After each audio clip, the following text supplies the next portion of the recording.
Meron tayo ditong Raider 150 Fi na naka-pipe. So ang pipe niya is TRC. Ang problema nito, malakas daw yung pugak, malala. So bago natin i-remap, kasi iniisip niya remap ang solusyon, bago natin i-remap, nag-initial checking tayo. At sa pakiramdam namin sa pagtiga, start mo muna, pakita natin yung ano.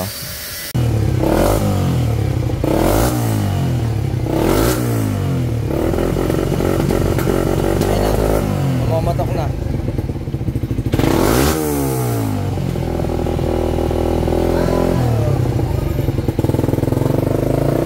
Matok yan ng ganito.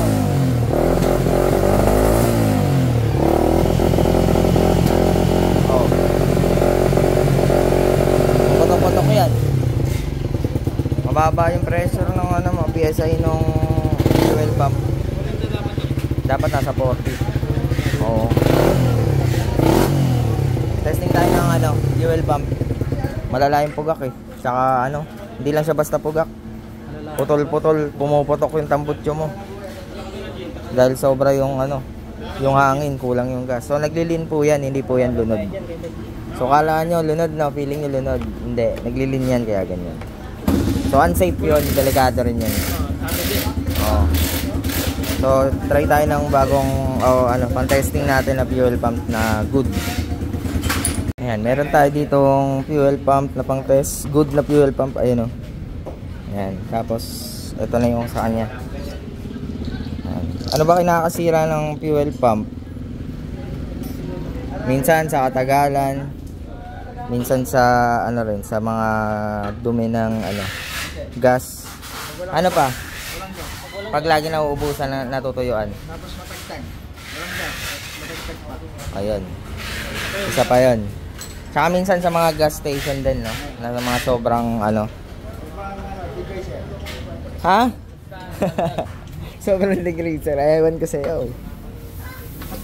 Minsan maganda rin magpagas sa mga, ano, no? Yung mga may additives. Yung mga kagaya ng may Tecron, gano'n, no? O, ito na yung pang-test natin. 40 PSI. Ito kanina 30 lang.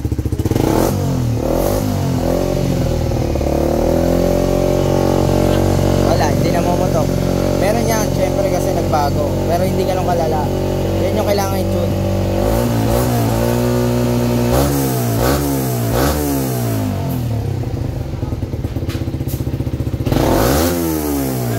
Wala. Goods yan.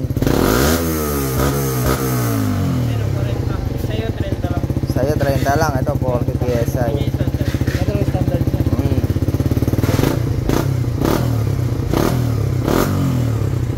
So yun, kasi iba kasi yung pagkakapugak nito, iba rin yung response. Malaki yung difference sa response tsaka yung pugak nito kumpara dun sa mga usually na ano na remap, na nire-remap natin.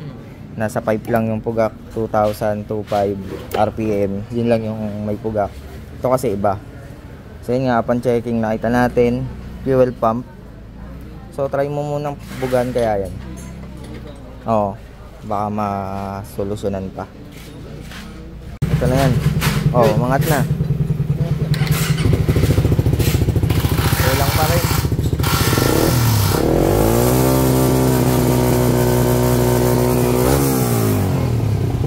Mas okay na, okay na. Okay na.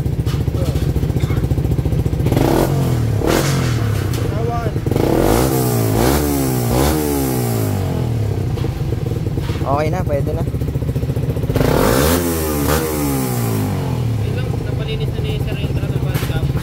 Sige, bang sensor na lang tapos remap natin. Okay na guys, so yung pressure umabot na lang po 40 PSI. Nang hindi pinalitan. Nang hindi pinapalitan, no? Galing mo talaga Dan. Okay, na-survive natin to. So, yun na lang. I-issue niya na lang sa pipe na wala sa tono. So, i-tune na lang natin para maging goods na. Alright, remapan na tayo. So ito guys, naisa lang na natin sa dyno ngayon at nasolusyonan na rin yung ibang mga problema. At main cause nung pamumugak niya is yung fuel pump at na-survive pa natin yon. Pero ngayon, meron pa rin siyang pugak dahil nga sa pagpapalit niya ng tambutso. Pero hindi katulad kanina na halos lahat ng RPM ay talagang hindi lang pugak, pumuputok pa, 'di ba? So, kadalasan ng ganun guys, kinukulang sa gasolina, naglilin, at meron din namang ibang epekto sa experience namin. Meron din kaming na-experience na yung sa spark plug. Meron ding spark plug ang problema, namumugak, nagpuputol, nagkakaproblema sa puga nung kuryente ng spark plug. So ito, positive na nakuha natin problema o nakita natin is fuel pump at nasolusyonan naman. So ngayon, hindi na siya kagaya kanina.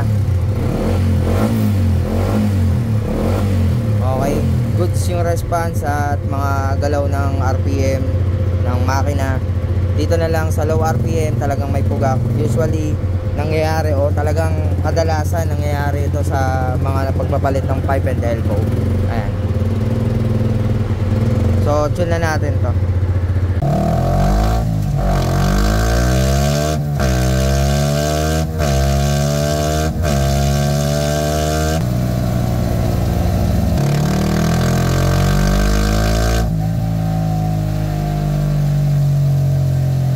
Ito guys, pangalawang adjustment tayo. Flashing na tayo ng na-tune natin sa ECU nya. So yun po yung tinatawag na remap. Yung map na in-adjust natin ay ita-transfer na dito sa ECU. So pares lang po yun. Yung tuning tsaka remap, isa lang pong proseso yun. So ito nga pala guys, is na remap na to sa iba. And ang hinihilala kasi ni customer is wala daw sa tono. Samantalang binili niya raw tong TRC pipe kasabay ng kanyang pagpaparemap. So paalala lang guys, bago tayo mag-proceed dun sa hinihinala natin na sa remap yung problema o sa tune ng ECU yung naging problema. So gaya nga nito, check muna natin yung motor. Baka nasa motor yung problema, wala sa tune ng ECU. Gaya nga nito, fuel pump, meron naman spark plug lang, spark plug cap. So nagpapatune na kaagad ulit. So hindi naman siya maganda na ganun agad tayo magpo-proceed tapos ang mangyayari wala pa rin nangyayari, kumbaga wala pa rin naging solusyon na maayos, hindi na solusyonan ng tuning, yun pala motor ang problema, 'di ba? Isa lang yan sa mga bibigay nating idea and tips sa inyo para hindi kayo mapadoble ng gastos. So ito si customer, inisip niya na rin na ipatune niya na rin diretso kasi meron din siyang nararamdaman sa bandang 5,000 to 8,000 RPM na putol-putol at merong habang naka-throttle siya doon may konting pumuputok-putok. So yun, nakita natin, nag-adjust tayo. Ito pangalawang adjustment na natin.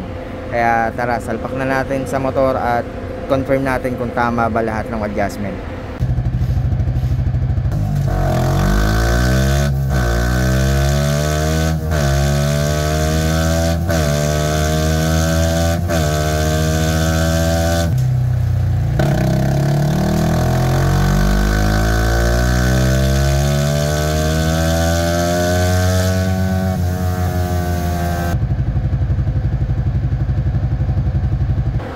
So yan guys, okay na to at meron tayong maganda-gandang resulta rito.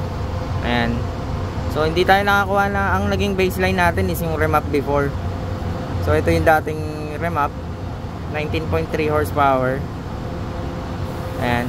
Tapos yung torque niya is 15.1.